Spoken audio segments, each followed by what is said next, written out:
Padre, gracias te damos por el hecho de que estamos en casa, tu casa, Señor. Y para nosotros, mi Dios, es un privilegio, mi Dios, poder entrar, Padre mío, por tus atrios, poder, oh Padre mío, glorificar tu nombre y poderte, Señor, exaltar y bendecir y decirte gracias, Padre, porque hasta aquí tú has sido con nosotros. Ahora te pedimos, Padre, que tú, mi Dios, seas guiando nuestros pasos y dirigiendo nuestro camino. Te lo pedimos en el nombre de Jesús. Amén y amén. Gloria a Dios. Bueno, ya que están de pie, ¿por qué no aprovechamos y se saludan unos a otros? Y dile a tu hermano, qué bueno que viniste a la casa del Señor.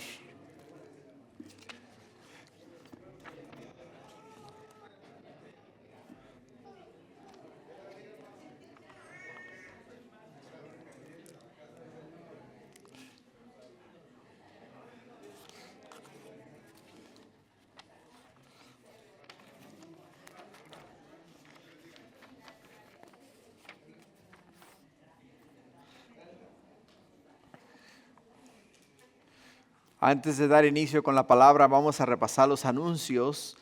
Te invitamos a nuestro servicio de media semana, que es el día jueves a las 7 p.m. y vamos a estar estudiando Primera de Crónicas, capítulo 24, para que ya te vayas estudiándolo y preparando para ese día. Y si tienes preguntas, pues para que sea el Señor el que esa noche conteste lo que tú tengas en tu corazón. También, hermanos, la reunión de parejas va a ser agosto 1 y los hermanos necesitan pues saber si vas a venir o no vas a venir para tener una idea de cuántas personas van a asistir a la reunión de parejas. Así es de que parejas, por favor, hablen con el hermano Francisco Carrillo, que él necesita poner los nombres de todos aquellos que van a estar viniendo ese día. Campamento familiar va a ser agosto 8 del 8 al 10. Para más información pueden hablar con Jorge Callejas. Creo que ya estamos listos, ¿no?, para ese día. Pero no se hablen con él. Quizá él tenga aún cupo para el campamento familiar. También vamos a estar, hermanos, asistiendo a la conferencia de pastores y siervos. Para mí es muy importante como iglesia atender a esta conferencia. ¿Por qué? Porque es ahí donde como ministerios Calvary, de todos los ministerios hispanos de Calvary, nos juntamos y tenemos un tiempo en la palabra, un tiempo alabando al Señor y un tiempo de aprendizaje sólido, ¿no? Y nuevamente cargamos las pilas y venimos listos para continuar sirviendo al Señor. Así es de que si gustas ser parte de ello, en la parte de atrás, en la mesa de información, encontrarás el folleto y ahí te va a decir cuánto cuesta la conferencia. Bautismos, vamos a estar teniendo bautismos, Dios mediante, en el mes de septiembre. Así es de que si gustas bautizarte, habla conmigo y yo te preparo para tomar las clases de bautismo. También si esta es tu casa y esta es tu iglesia, y deseas ofrendar, deseas diezmar, lo puedes hacer de 3 maneras. Lo puedes hacer a través de la aplicación de la iglesia, lo puedes hacer por Zelle también, y también lo puedes hacer en la caja de las ofrendas que está en la parte de atrás de la iglesia. Oración, te invitamos a venir y ser parte de nuestro tiempo de oración los domingos a las 12:15 aquí en la iglesia. Y el día jueves a las 6:15 también nos juntamos para orar, y los sábados a las 8 de la mañana abrimos la iglesia para orar en general, ¿no? Ahí es donde traemos todas las diferentes necesidades del ministerio de inglés y el ministerio de español, y todos oramos juntos a una e intercedemos por las distintas necesidades de toda la iglesia. Y aquí, hermanos, tenemos en nuestro boletín una lista de personas que necesitan sanidad, necesitan libertad y también necesitan salvación. Así es de que te insto a que no solamente veas los nombres, sino que ores específicamente por ellos. ¿Por qué? Porque si fuese tu nombre el que estuviese en esa lista, te gustaría que los hermanos estuvieran orando por ti, ¿no? Así es de que vamos a orar por la hermana Norma Vázquez, por Elías Fidel Valdés, por el pastor Jorge Abel y su esposa Reina Martínez, Leonardo Meneses, por Fernando Valadez, por Margarita Borges, Martín Ruiz, por Beatriz Hernández, por Juan y Gaby Medina, por María Torres, por Martín Chávez, Rosa y María Orozco, por Alejandro Hernández, por Verónica Rodríguez y por Irene, por Yolanda Reyes. También vamos a pedir al Señor por salvación y sanidad, por Leo Fuentes, Roberto Delgado, Marina Delgado y Ubri Urbiña y Salvador Medina. También vamos a pedir para que el Señor dé libertad a Diego Estrada y a aquellos que necesitan salvación, tales como David Telles, Fernando Gutiérrez, Edwin Ruiz, Rubén Macías, Félix y Jacqueline Benavides, José Malgrati, y orar igual por la nación de los Estados Unidos y por la paz de Jerusalén. Amén. Vamos a orar, hermanos. Padre, te damos gracias por esta bendición de poder este día, Señor, darte gracias porque tú has sido bueno y provees para las necesidades de tu iglesia, de tu pueblo. Y Padre mío, provees lo suficiente como para poder mantener, mi Dios, las puertas abiertas y las luces encendidas. Y Padre Celestial, eres bueno porque a través de las ofrendas de los hermanos, tu Señor, provees, mi Dios, para que eso se haga posible. También te pedimos, Padre, que este día seas con todas estas personas que, oh mi Dios, están en esta lista y necesitan un toque de sanidad tuyo. Que tú pongas tu mano de sanidad sobre sus cuerpos y ellos puedan experimentar, Padre Santo, un milagro de sanidad en sus vidas. Te pedimos por la libertad de Diego. Padre mío, te pedimos por la salvación de todos a estas personas, mi Dios, las cuales hemos ya mencionado, y te pedimos, Padre, que sea tu Espíritu, oh mi Dios, convenciéndoles de pecado, de justicia y de juicio. Pero ahora, oh Padre mío, sobre todo y ante todo, te pedimos por tu palabra, que ahora que vamos a leer de ella, sea, oh mi Dios, efectiva, y oh Padre Santo, llegue y penetre hasta nuestros corazones y nos transforme, y nos cambie, nos haga criaturas nuevas en Cristo Jesús. Gracias, Padre. Háblanos este día. Te lo pido en el nombre de Jesús. Amén y amén. Amén y amén. Hermanos, vamos a estar en Primera de Tesalonicenses, capítulo 4. Y hoy día vamos a estudiar de los versículos 3 al 8. El tema de hoy es la santificación del vaso. La santificación del vaso. Si recuerdan, la semana pasada tocamos el tema la santificación de la vida del cristiano, o sea, la vida cristiana. Y miramos cómo el apóstol Pablo, desde el capítulo 1 hasta el capítulo 3, al final del capítulo 3, nos ha ido preparando para el regreso de Jesús. Y a través de ello nos ha ido llevando a un punto de santificación. Por el hecho de que para poder nosotros experimentar el regreso de Jesús, o sea, ir con Él al cielo, tenemos que ser separados del mundo. Tenemos que ser santificados, tenemos que ser lavados en la sangre del Cordero, lavados en la sangre de Cristo Jesús.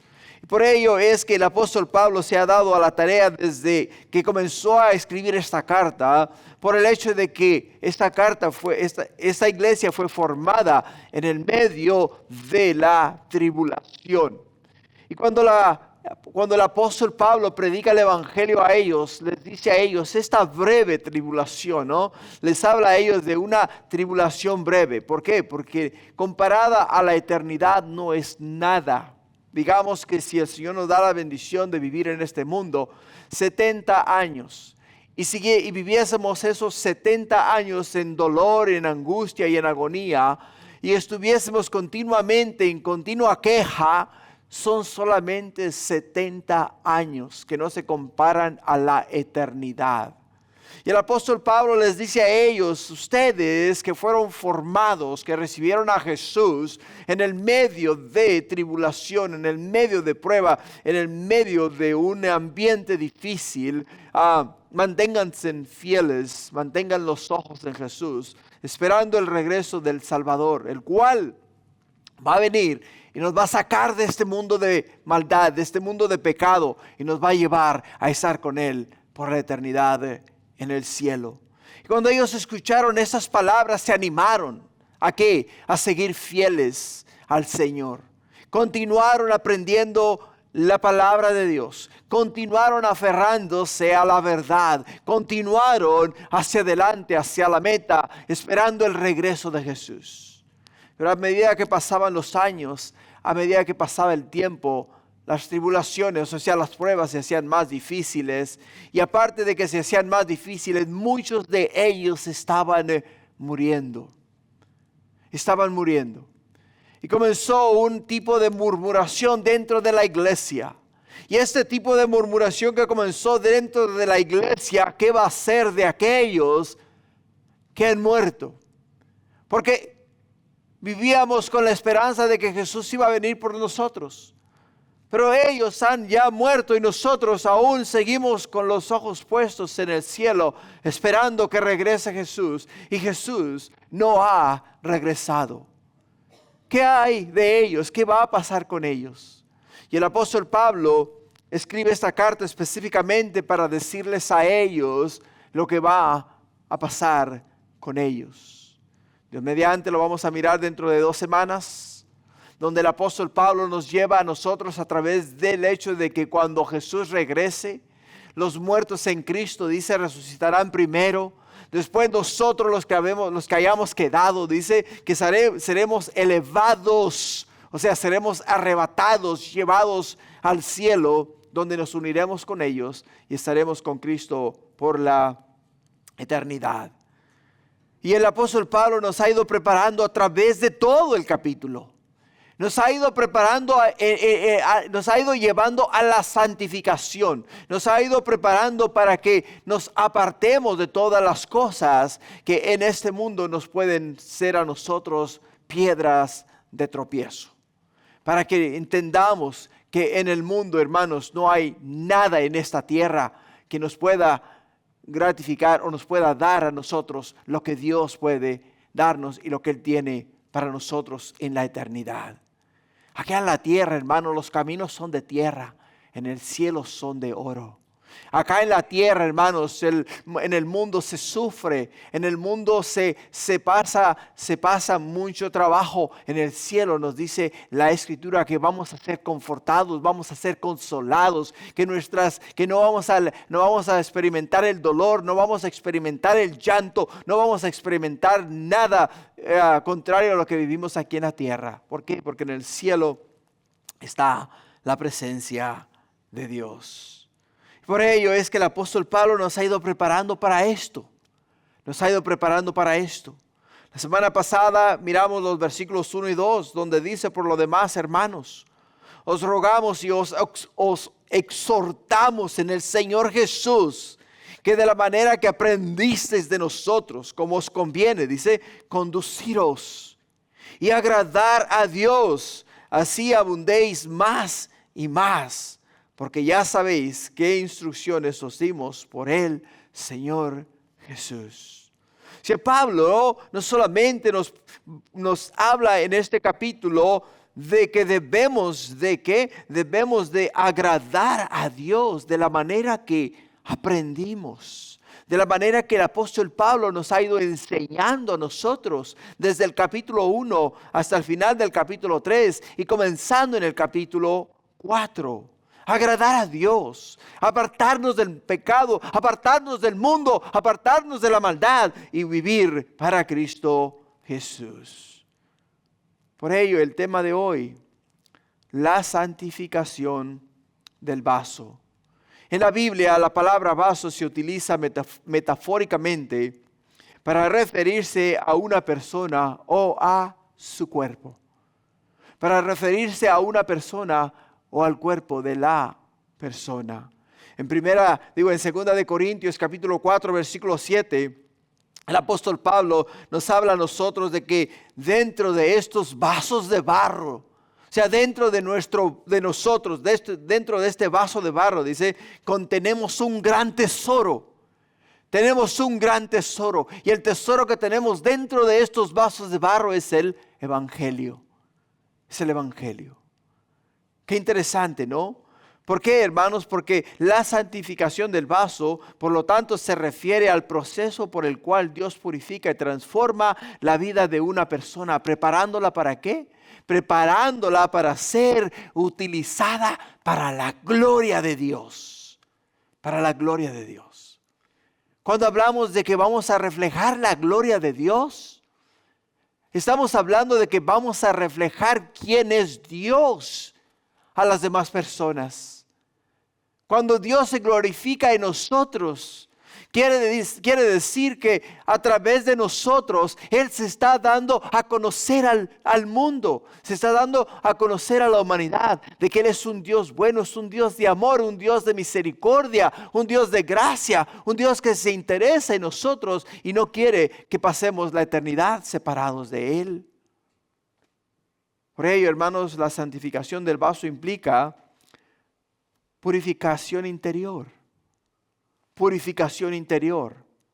O sea, el vaso, nuestro cuerpo y espíritu, es limpiado del pecado y consagrado para el exclusivo uso de Dios.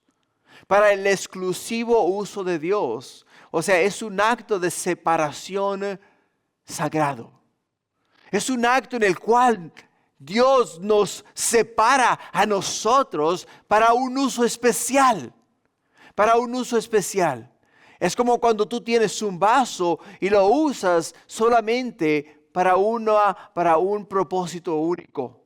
Dirías tú, bueno, este vaso es para la leche. Este vaso es para el café. Este vaso es, digamos, para el agua. Pero cada uno de esos vasos tiene un uso específico. Tiene un uso específico. De la misma manera que cada uno de nosotros, hermanos, tenemos un uso específico. Algunos de nosotros el Señor nos ha separado para ser maestros de niños. A otros de nosotros el Señor nos ha separado para ser ujieres. A otros nos ha separado para alabar su nombre. Pero cada uno de nosotros tenemos un uso específico para la gloria y honra de Dios. Pero no solamente, hermanos, la santificación del vaso implica purificación interior, sino que también implica transformación continua. Transformación continua. Así como un vaso puede ser limpiado y preparado para un propósito específico, la santificación del vaso implica que la vida del creyente se purifica progresivamente. Progresivamente, reflejando más la imagen de Cristo cada día que vive aquí en la tierra. Cada día que pasa, debemos de ser diferentes. Cada día que pasa, debemos de aprender más de Dios, aprender más de su palabra. Porque cada vez que leemos la palabra de Dios, el Señor va escribiendo su palabra en las tablas de nuestro corazón. Y la palabra de Dios nos dice que de la abundancia del corazón habla la boca. Quiere decir que lo que tú aprendas de Dios, Dios lo escribe en las tablas de tu corazón. Y cuando tú abres tus labios y abres tu boca y expresas tú las palabras que Él quiere que expreses, estás expresando lo que Dios ha escrito en tu corazón. Y progresivamente, o sea, vamos avanzando en nuestra santificación a medida que vamos aprendiendo. ¿A qué? Vamos aprendiendo a vivir para Dios como es requerido de Él. Así es de que, como ya dijimos, la santificación del vaso implica purificación interior, transformación continua, pero también implica preparación para ser útil en las manos de Dios. Preparación para ser útil en las manos de Dios. Un vaso, hermanos, santificado está disponible para cumplir con la voluntad de Dios. Está disponible, está listo.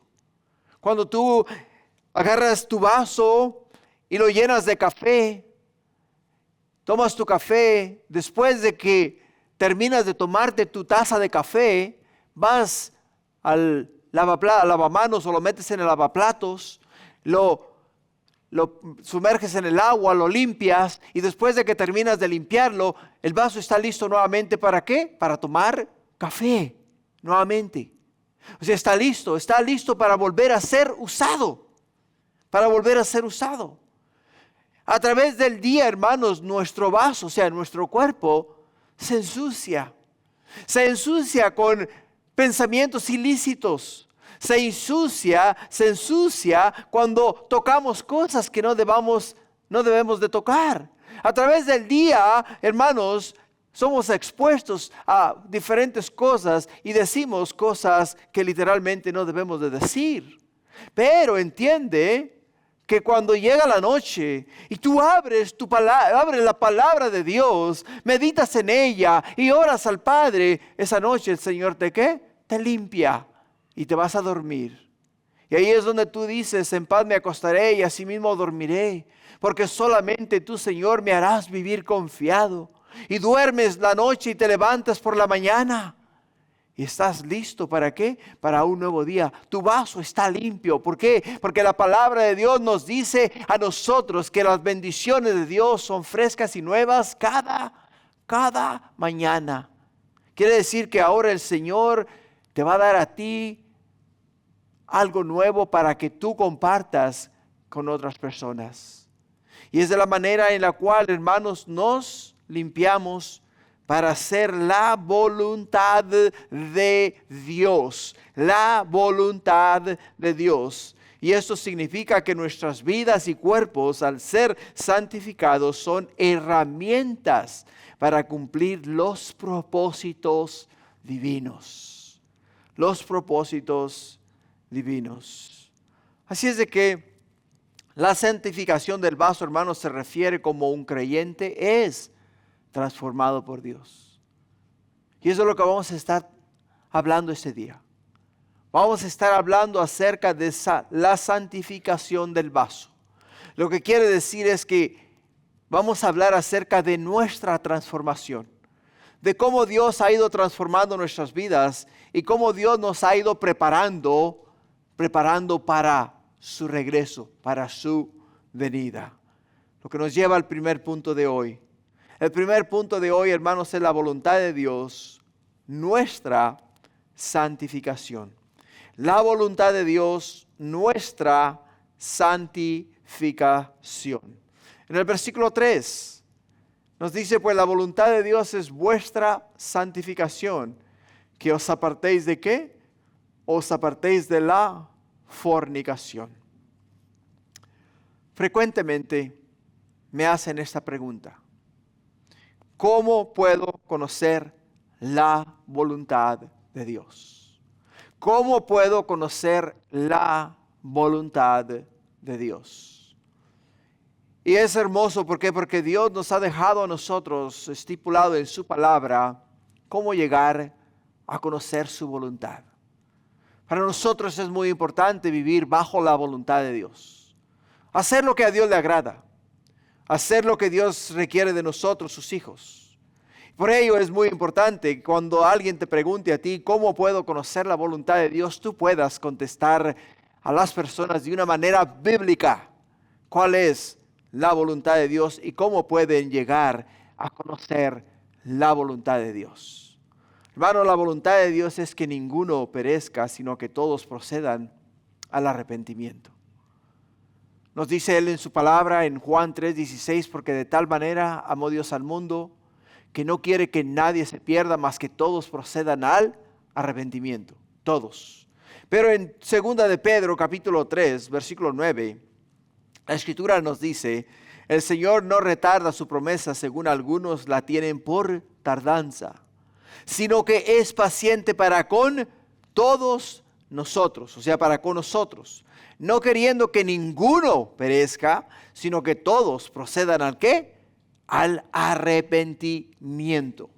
O sea, la voluntad de Dios es que todos procedan al arrepentimiento.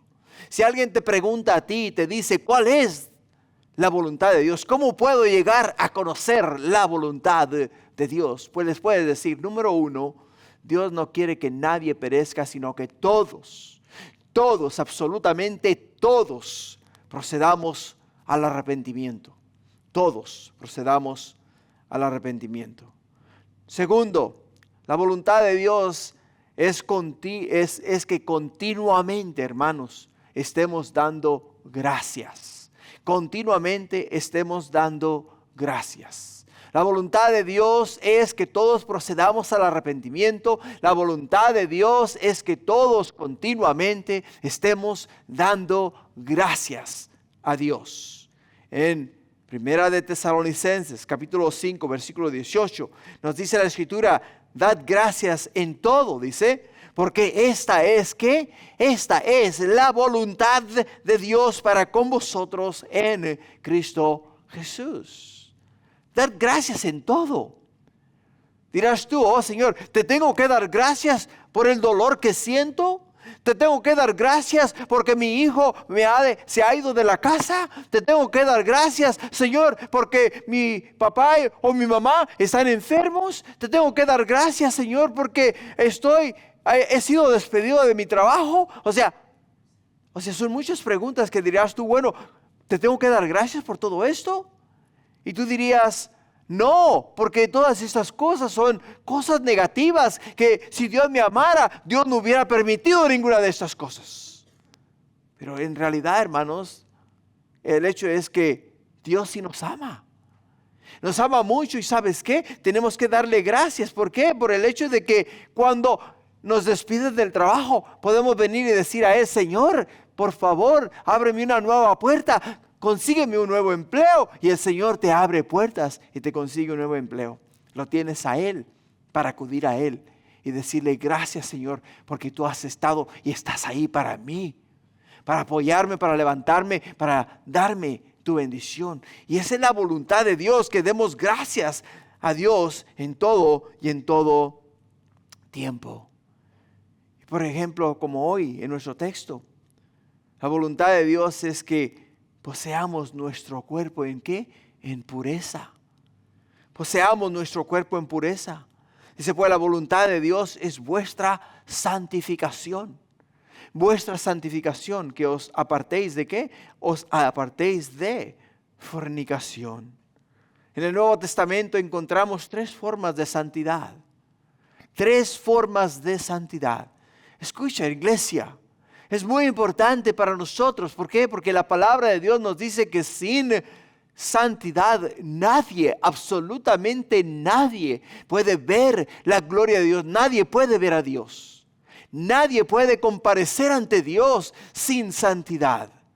Santidad quiere decir apartarnos ¿de qué? Apartarnos del mundo y dedicarnos a las cosas de Dios. Buscar a Dios con todo nuestro corazón. El primer punto que miramos en el Nuevo Testamento, que encontramos 3 formas de santidad, de la santidad posicional. La santidad posicional. Este término se refiere a la santidad que un creyente tiene ante Dios debido a su relación con Cristo. No por méritos propios, sino por la obra redentora de Jesús.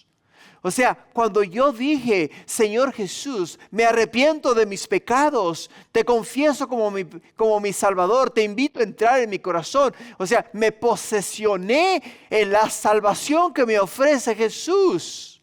Y por mi confesión de fe y por creer en Jesús, ahora yo tengo la salvación. Tengo la salvación. Por ello, Primera de Corintios 6:11 nos dice, y esto erais algunos, mas ya habéis sido salvos, ya habéis sido santificados, ya habéis sido justificados en el nombre del Señor Jesús y por el Espíritu de vuestro Dios. Por el Espíritu de vuestro Dios. O sea, hemos sido, hermanos, separados por la voluntad de Dios. Antes éramos enemigos de Dios. Antes estábamos separados de Dios, pero ahora somos uno con Dios. ¿Por qué somos uno con Dios? Porque Dios nos ha santificado, Dios nos ha justificado. La palabra justificado significa declarado justo. Declarado justo. Es como cuando tú estás delante del juez y estás ahí porque quebrantaste la ley. Estás ahí porque cometiste un crimen. Estás ahí porque vas a ir ahí delante de Él para que te dicte sentencia por lo que tú hiciste. Pero estando delante del juez, el juez mira tu caso, estudia tu caso y sabe que lo que hiciste merece 10, 15, 20, 30 años de cárcel. Pero el juez dice, yo voy a justificarlo, o sea, yo voy a perdonarlo, yo voy a declararlo justo, o sea, le voy a dar 0 sentencia de cárcel. ¿Por qué? Porque yo quiero declararlo justo. Yo sé que cometió un crimen, pero lo voy a declarar justo. Y eso es justo lo que hace Dios en nuestras vidas. Éramos reos de muerte, éramos enemigos de Dios, estábamos separados de Él. Cada uno de nosotros merecía el infierno, cada uno de nosotros merecía el juicio divino. Pero Dios dijo, no lo voy a juzgar, no le voy a permitir que vaya al infierno, lo voy a declarar justo en mi Hijo Cristo Jesús. Es lo que el Señor hizo y ha hecho por nosotros. Por ello, la santidad, hermanos, cuando hablamos de santidad posicional, estamos hablando de que somos salvos no por lo que hayamos hecho, sino por lo que Dios hizo por nosotros. Por lo que Dios hizo por nosotros. Y la segunda forma de santificación que encontramos en el Nuevo Testamento, hermanos, es una santidad progresiva. Una santidad progresiva. La santidad progresiva se refiere al proceso continuo de la vida del creyente, donde gradualmente se aparta del pecado y crece en conformidad con la imagen de Cristo Jesús. Y a medida que el cristiano avanza en su caminar espiritual, su vida va siendo santificada más y más, reflejando el carácter de Dios y a Cristo Jesús. O sea que cuando hablamos de santidad progresiva, quiere decir que cada día debemos de progresar hacia la santidad, hacia la eternidad. Que cada día que pase, que veamos las cosas que tenemos al lado, que veamos las cosas que tenemos atrás y digamos, nada de esto vale la pena con lo que Dios tiene para mí en la eternidad.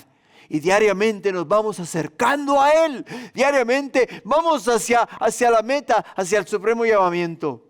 Que tu cuenta bancaria no tenga nada absolutamente que ver con tu vida. Que digas tú, wow, Señor, mis ahorros cuando yo parta de esta tierra se quedan en la tierra. Pero mi relación contigo sigue y permanece para siempre y por la eternidad. Y no nos sujetamos al mundo, sino que buscamos lo de arriba. Pablo nos dice en Romanos 6:12, no reine pues el pecado en vuestro cuerpo mortal, de modo que le obedezcáis en sus concupiscencias, ni tampoco presentéis vuestros miembros al pecado como instrumentos de iniquidad, sino presentaos vosotros mismos a Dios como vivos de entre los muertos, y vuestros miembros a Dios como instrumentos de justicia. Porque el pecado no se enseñoreará de vosotros, pues no estáis bajo la ley, sino bajo la gracia. ¿Qué pues? ¿Pecaremos porque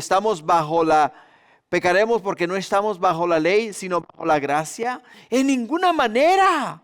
¿No sabéis que si os sometéis a alguien como esclavo para obedecerle, sois esclavos de aquel a quien obedecéis? Sea el pecado para muerte o sea de la obediencia para justicia. Pero gracias a Dios que aunque erais esclavos del pecado, habéis obedecido de corazón a aquella forma de doctrina a la cual fuisteis entregados. Y libertados del pecado, venisteis a ser siervos de la justicia. Hablo como humano por vuestra humana debilidad, que así como para iniquidad presentáis vuestros miembros para servir a la inmundicia y a la iniquidad, así ahora para santificación presentad vuestros miembros para servir a la justicia. Porque cuando erais esclavos del pecado, erais libres acerca de la justicia. ¿Por qué fruto tenéis de aquellas cosas las cuales ahora os avergonzáis? Porque el fin de de ellas es muerte. Mas ahora que habéis sido libertados del pecado y hechos siervos de Dios, tenéis por vuestro fruto la santificación y como fin la vida eterna. Porque la paga del pecado es muerte, mas la dádiva de Dios es vida eterna en Cristo Jesús, Señor nuestro. O sea, antes éramos enemigos de Dios, éramos esclavos del pecado, pero ahora que hemos sido santificados, que hemos sido separados del mundo, ahora tenemos que cada día crecer, cada día aprender, cada día saber más de Dios y cada día, iglesia, ser más como Jesús. ¿Por qué? Porque nos vamos separando de las cosas de este mundo. La tercera forma de santificación que encontramos en el Nuevo Testamento, hermanos, es la santificación perfeccionada. La santificación perfeccionada. Ese término hace referencia al estado final de pureza y conformidad con la voluntad de Dios, que se alcanza en la vida del creyente. Especialmente en el contexto de la glorificación, cuando los cristianos son finalmente hechos perfectos en Cristo y libres del pecado. Libres del pecado. Es como aquel que va a la escuela, ha emprendido en una carrera de arquitectura y todos los días está yendo al colegio, todos los días está estudiando, todos los días está haciendo exámenes y está pasando cada uno de esos exámenes hasta que finalmente llega al final del curso. Y cuando llega al final del curso, entonces ahora él se presenta ante los que le van a dar a él su diploma, le van a dar a él su certificado. Y ese día cuando llega delante de aquellos maestros, los cuales lo instruyeron a él y le dan a él su certificado, le dicen: buen trabajo, te esforzaste y aquí está el fruto de tu trabajo. Y le dan su certificado de arquitecto. Pues de igual manera nosotros, iglesia, cada día que pasa vamos aprendiendo acerca del reino de Dios. Cada día que pasa vamos conociendo más acerca de la voluntad de Dios. Cada día que pasa nos vamos conformando a la voluntad de Dios. Y cada día que pasa nos vamos formando y haciendo más como Cristo Jesús. Pero no vamos a llegar a la perfección hasta que llegue el día en el cual tengamos que dejar este mundo. Hasta el día en el cual en el cielo se nos diga: bien hecho, buen fiel siervo. En lo poco me fuiste fiel, en lo mucho te pondré. Entra al gozo de tu Señor. Y ahí donde vamos a alcanzar la perfección. Es ahí donde nunca más el pecado va a tener autoridad y potestad sobre nosotros. Es ahí, en ese lugar, donde nunca más vamos a ser tentados por nada en el mundo. Porque hemos alcanzado la perfección. Hemos llegado a la pureza. Hemos llegado a la santificación final. Al lugar donde hemos venido a estar y a morar con Cristo Jesús. Primera de Tesalonicenses 3:13, ¿recuerdas? Cuando estudiamos que nos dice: para que sean afirmados vuestros corazones, irreprensibles en santidad delante de Dios nuestro Padre, en la venida de nuestro Señor Jesucristo con todos sus santos. En la venida, o sea, cuando nosotros, iglesia, cuando Jesús regrese por nosotros, cuando seamos sacados de esta tierra, los muertos en Cristo primero, después nosotros los que hayamos quedado, en el aire vamos a ser transformados. En el aire vamos a alcanzar la pureza final. Es lo que nos dice el apóstol Pablo. Pero el apóstol Pablo no solamente quiere, hermanos, que conozcamos la voluntad de Dios, que es nuestra santificación. Pero para poder llegar ahí tenemos que hacer la segunda parte del versículo, que es apartarnos de lo que nos contamina. Y la exhortación que el apóstol Pablo da a las iglesias, a la iglesia acá, es que se aparten de la fornicación. que se aparten de la fornicación. La palabra griega antigua traducida como fornicación es pornía,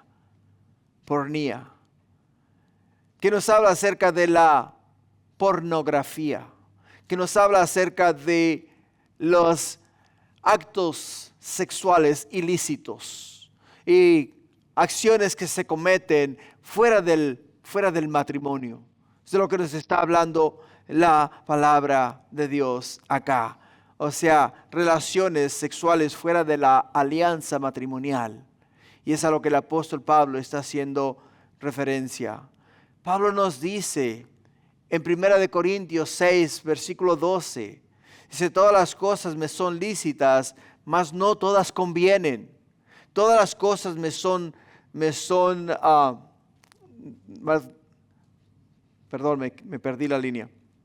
Todas las cosas me son lícitas, mas ya no me dejaré dominar de ninguna. Las viandas para el vientre y el vientre para las viandas, pero tanto el uno como las otras destruirá Dios. Pero, escucha, pero el cuerpo no es para la fornicación, sino para el Señor, y el Señor para el cuerpo.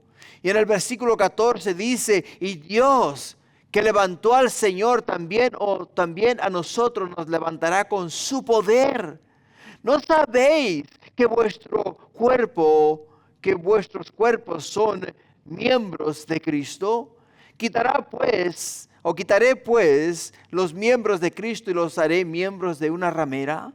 De ningún modo. ¿O no sabéis que el que se une con una ramera es un cuerpo con ella? Porque dice, los dos serán una sola carne. Pero el que se une al Señor en un espíritu es con Él.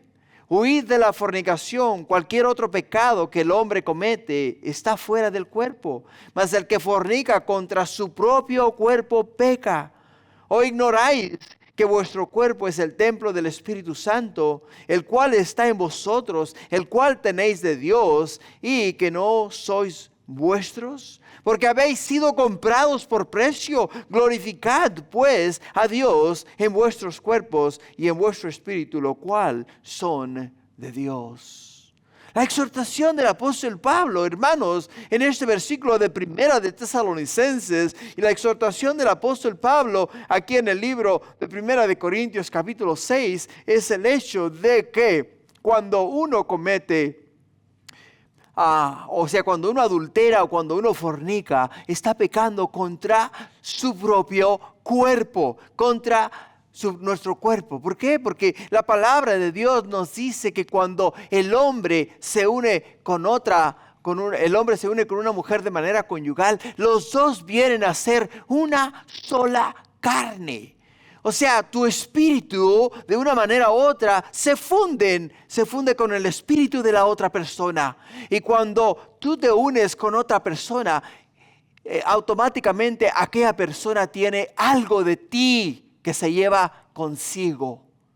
Y el apóstol Pablo nos está diciendo a nosotros que cuando estas cosas suceden en el cuerpo de Cristo, cuando estas cosas suceden en la iglesia, o sea, en aquellos hermanos que fornican, en aquellos hermanos que adulteran, o aquellas personas que fornican y adulteran, entonces lo que están es atentando contra sus propias vidas.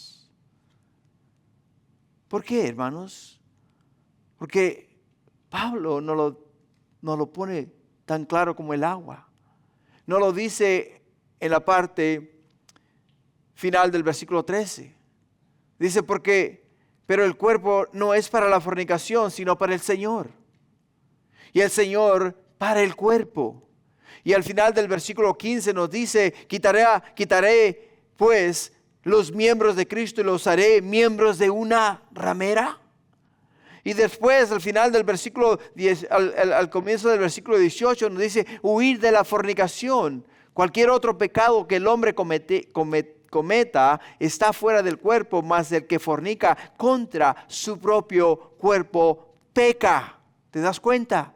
Y en el final del versículo 20 nos dice, glorificad pues a Dios en vuestros cuerpos y en vuestro espíritu, los cuales son de Dios. Los cuales son de Dios. Hermanos, este pasaje y esta porción de la Escritura, ¿y por qué el apóstol Pablo lo trae ahora a la ecuación? Es por el hecho de que en la iglesia, en la ciudad de Tesalónica, dentro de la iglesia en Tesalonicenses, había muchas de estas prácticas. Y no solamente era algo común, algo que para ellos era cultural, el hecho de que los hombres casados estaban continuamente en relaciones extramaritales con otras personas. Y el apóstol Pablo les dice a ellos, eso no puede ser, eso no debe de ser, eso no agrada a Dios y ese estilo de vida va a provocar que ustedes no estén listos para cuando el Señor venga por ustedes. Porque están pecando deliberadamente y tienen que apartar sus vidas de ese estilo de vida. Por ello es que nos lleva en los versículos 4 y 5 al segundo punto, que es la llamada a evitar la inmoralidad sexual. La llamada a evitar la inmoralidad sexual en el segundo punto. En el versículo 4 dice, cada uno de vosotros sepa tener su propia esposa en santidad y honor, no en pasión de concupiscencia como los gentiles que no conocen a Dios, como los gentiles que no tienen noción de Dios.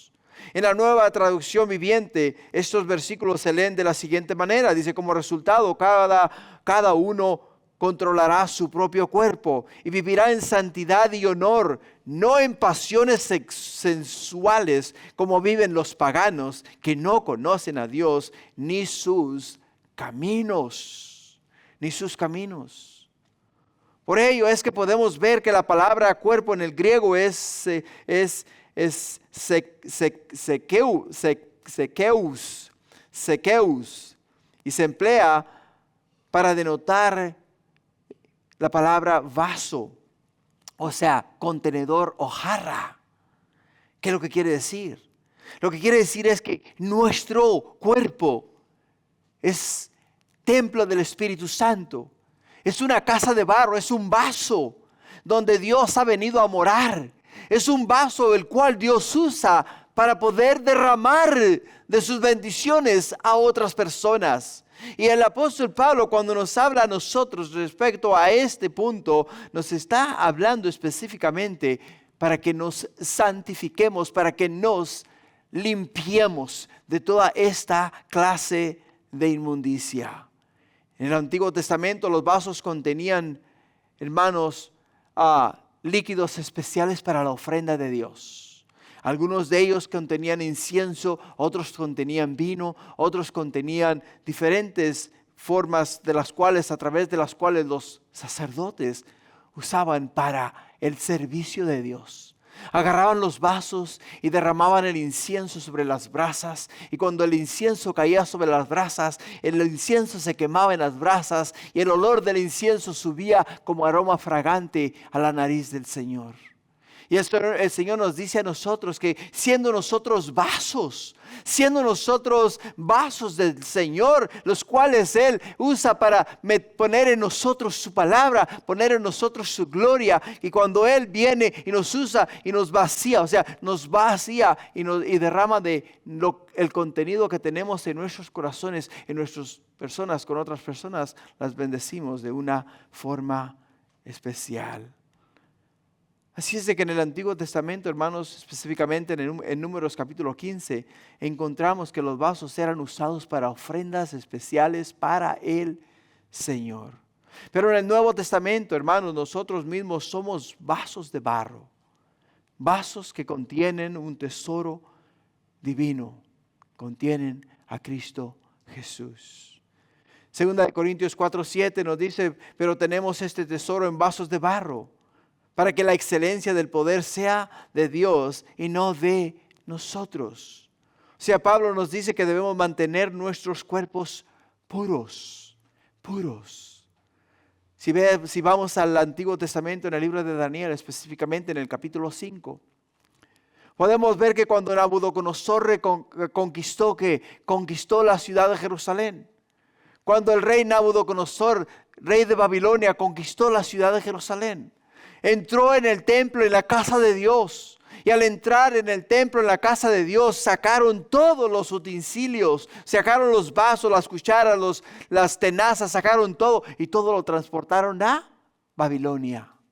Lo llevaron a Babilonia y lo guardaron en los tesoros del rey de Babilonia. Y estaban guardados en el tesoro del rey en Babilonia.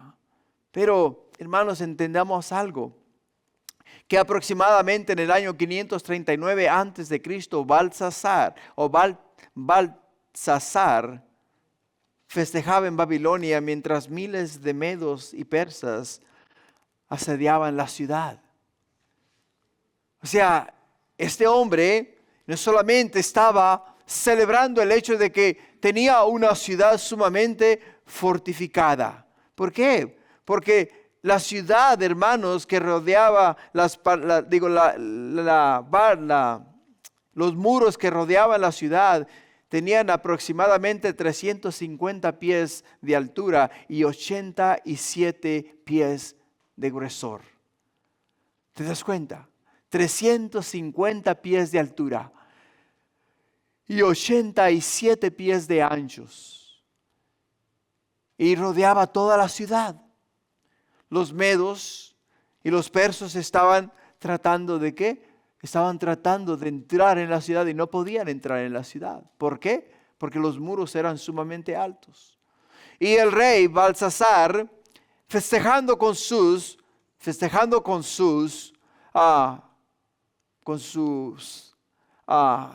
grupos, o sea, con su corte real, bebían vino. Y estaban confiados de que no había forma de que este rey entrase y conquistase la ciudad. Y estando él en el medio del festejo, manda a traer los vasos que habían sido traídos de la ciudad de Jerusalén y que en aquellos vasos sirviesen vino para que tomasen él y todas sus mujeres y concubinas que estaban en el palacio. ¿Por qué, hermanos? Porque de una forma u otra se estaba burlando de Dios. Estaba diciendo, no hay manera de que nadie conquiste esta ciudad. No hay manera de que nadie entre a través de esos muros. No hay manera de que nosotros seamos destruidos, seamos derrotados, seamos conquistados. Y para mostrarlo, vayan y traigan esos vasos y tráiganlos y pónganlos acá y sírvanos vino en ellos. Vasos que habían sido usados en el santuario, en la casa de Dios, en el templo de Dios para funciones específicas. Funciones específicas. Por eso cuando los vasos fueron santificados y separados para el servicio de Dios, fueron santificados y purificados específicamente para el servicio en la casa de Dios. Y cualquier otro uso o usarlos para cualquier otra cosa era una blasfemia, era algo en contra de lo que Dios se agrada. Por ello, en el libro de Daniel, en el capítulo 5, en el versículo 1, nos dice la escritura, y el rey Baltasar hizo un gran banquete y a 1000 de sus príncipes, y en presencia de los 1000 bebía vino. Y Baltasar, con el gusto del vino, mandó que trajesen los vasos de oro y de plata que Nabucodonosor su padre había traído del templo de Jerusalén, para que bebiesen en ellos el rey y sus grandes, sus mujeres y sus concubinas.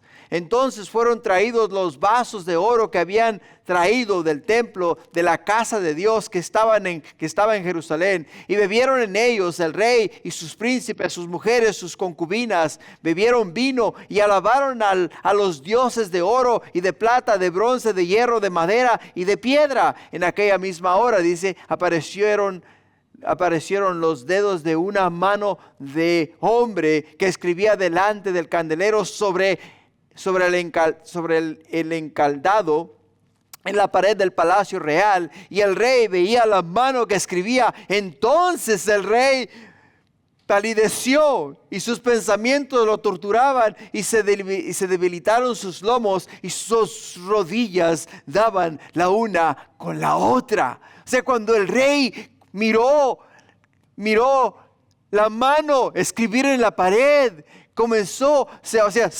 asustó, se debilitó, y las rodillas le comenzaron a hacer así. O sea, las rodillas le daban una con otra. ¿Por qué?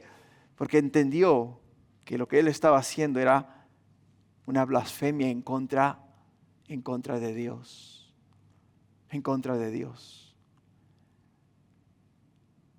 En el medio de la fiesta, le apareció la mano y le escribió un mensaje específico. Y el mensaje que le escribió en la pared fue Mene, Mene, Tekel, Uparsin, que significa: has sido pesado en la balanza. Has sido pesado en la balanza y has sido hallado falto. Y esa misma noche,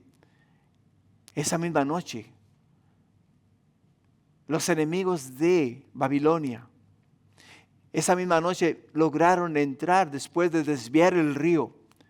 Desviaron el río Éufrates completamente. Lo desviaron. Y cuando desviaron el río, ahora el río viene y impetuosamente da contra las paredes de 87 pies de anchas y 350 pies de altas. Y cuando el río da contra ellas, ¿qué es lo que hace el río? El río logra entrar en la ciudad. Y cuando el río entra en la ciudad, quiere decir que ahora los medos entran ¿dónde? En la ciudad. Y al entrar en la ciudad, entraron y conquistaron la ciudad. ¿Por qué? ¿Por qué, iglesia? Porque el rey Belsasar, el vaso el cual había sido santificado, apartado para el servicio de Dios, de una forma burlesca, mandó traerlo y llenarlos de vino para que él y sus príncipes, sus mujeres y sus concubinas tomasen de aquellos vasos. Y cuando un vaso es apartado para el servicio de Dios, para la gloria de Dios, cuando un vaso es apartado para traer gloria y honra al Señor, y alguien lo usa de manera distinta, de una manera diferente, o sea, para blasfemar a Dios, entonces lo único que va a experimentar es que va a experimentar la ira de Dios. Va a experimentar la ira de Dios. Para nosotros, iglesia, es muy importante conservar nuestros vasos, o sea, conservar nuestros cuerpos, conservarlos en santidad, conservarlos en pureza, conservarlos para el servicio de Dios, y no contaminarnos con las cosas de este mundo. No contaminarnos con las cosas que en este mundo nos van a servir a nosotros, no como bendición, sino como piedra de tropiezo, que al final del día nos van a alejar del propósito de Dios. Ahora, ¿cómo conservamos nuestro vaso puro? Aquí te ofrezco 4 formas para conservar tu vaso en santificación. Primero, cuando viene la tentación, no corras hacia ella, sino corre hacia la congregación o hacia aquellos hermanos que te pueden ayudar a superar esa prueba. No corras hacia la tentación, sino corre hacia la congregación. En 2 de Timoteo capítulo 2, versículo 20 dice: pero una cosa grande, no solamente, en una casa grande no solamente hay utensilios de oro y de plata, sino también de madera y de barro. Unos son para uso honrosos, otros para usos viles. Así que si alguno se limpia de estas cosas, será instrumento para honra, santificación y útil al Señor, dispuesto para toda buena obra. Para toda buena obra. Dios nos dice que a través de su palabra nos puede limpiar, nos puede preparar para el uso de su reino aquí en la tierra. Pero cuando viene la tentación y tú corres hacia ella, en vez de correr hacia la ayuda que te pueden brindar tus hermanos, te puede brindar el Señor, entonces te estás burlando de lo que el Señor desea hacer en tu vida y desea hacer en tu corazón. Desea apartarte y usarte para su gloria, para su reino.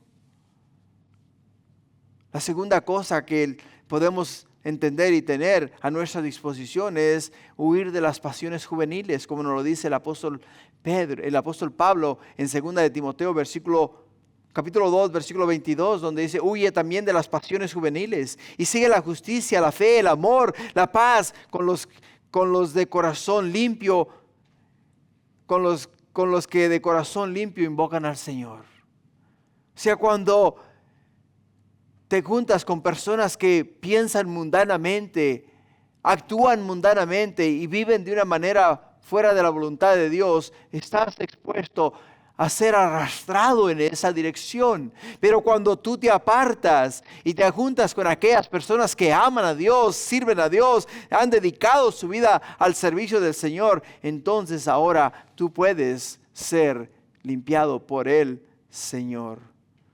Así es de que, hermanos, la tercera manera en la cual podemos santificar nuestro vaso es recibir del Señor continuamente. Recibir del Señor. ¿De qué manera puedes recibir del Señor? De la manera en la cual el Señor imparte a nosotros es a través del estudio de su palabra. Si no lees la palabra de Dios, no puedes purificar tu vaso, no puedes purificarte tú. Tienes que continuamente estar en comunión con el Señor. Tienes que continuamente buscar de Dios. Tienes que continuamente aprender de Dios. Tienes que echar mano de todas y cada una de las promesas de Dios. ¿Para qué? Para poder llegar a un nivel de santidad en el cual tú puedas huir de toda tentación que ha de venir a tu vida. Por el hecho de que si no lo hacemos, entonces vamos a ser presas fáciles para la tentación. Y el cuarto punto que te puedo ofrecer para poder santificar tu vaso es rechazar lo que el mundo te ofrece. Rechazar lo que el mundo nos ofrece. ¿Por qué, hermanos? Porque nos dice Mateo 17, 21, dice: pero este género no sale sino con oración y ayuno. Quiere decir que ahora, para rechazar lo que el mundo nos ofrece, tenemos que buscar a Dios, tenemos que alimentar nuestro espíritu.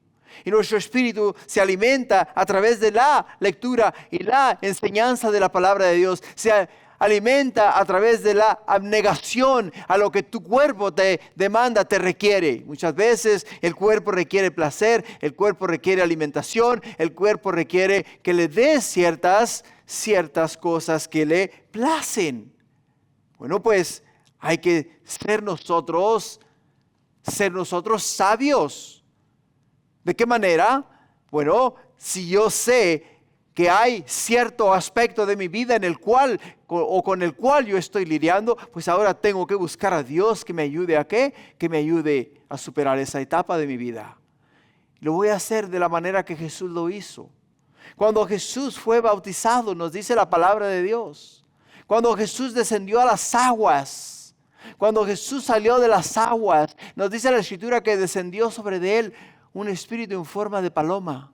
Y cuando el Espíritu descendió sobre él y reposó en él, nos dice que desde el cielo se oyó una voz que dijo: este es mi Hijo amado, en quien yo encuentro complacencia. Pero igual, cuando Jesús salió de las aguas y recibió el Espíritu Santo, nos dice la Escritura que fue llevado al desierto y fue tentado por 40 días y 40 noches, pero en ninguno de esos días comió o bebió nada. Tuvo que abstenerse. ¿Abstenerse de qué?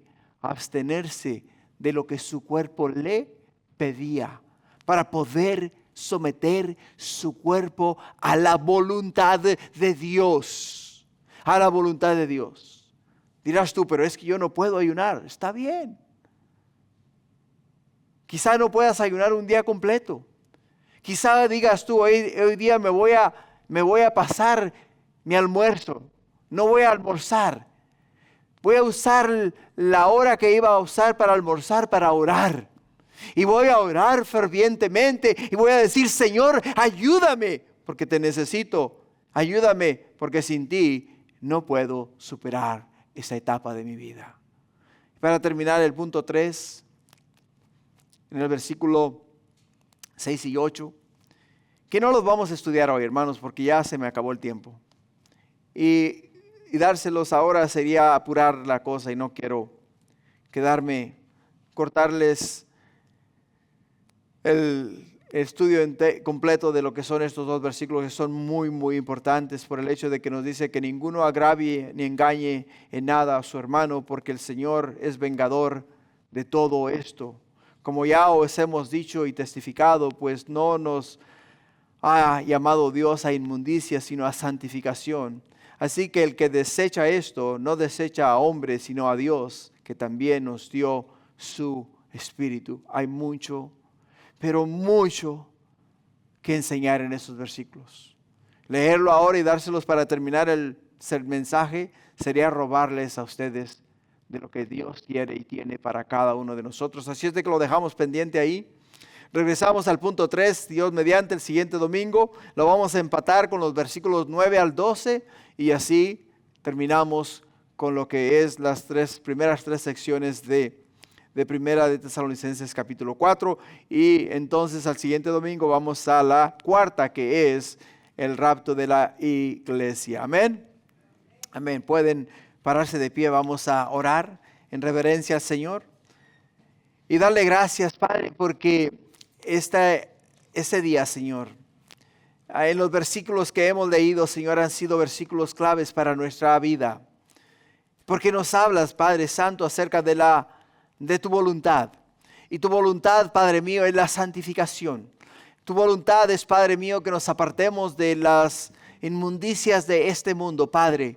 Y Padre mío, nos has ayudado a través de diferentes puntos, a través de herramientas específicas que este día has delineado delante de nosotros para que las usemos para poder cumplir el propósito que tú tienes, Padre mío, para cada uno de nosotros. Padre, hay muchas cosas en nuestras vidas con las cuales nosotros lidiamos continuamente. Oh Padre mío, y este día queremos, mi Dios, de tus fuerzas, queremos, Padre mío, del poder de tu Espíritu. Necesitamos, Padre Celestial, que lo que tú tienes para nosotros, Padre mío, sea puesto a nuestro alcance, mi Dios, a través de tu Santo Espíritu. Gracias, Padre, por bendecirnos y por hablarnos. Y Padre mío, sabemos que continuarás bendiciéndonos, continuarás hablándonos, continuarás enseñándonos y continuarás dando a nosotros, Padre, palabra viva que viene de parte de ti. Gracias, Padre. Te bendecimos y te honramos este día y siempre en el nombre de Jesús. Y todos decimos amén.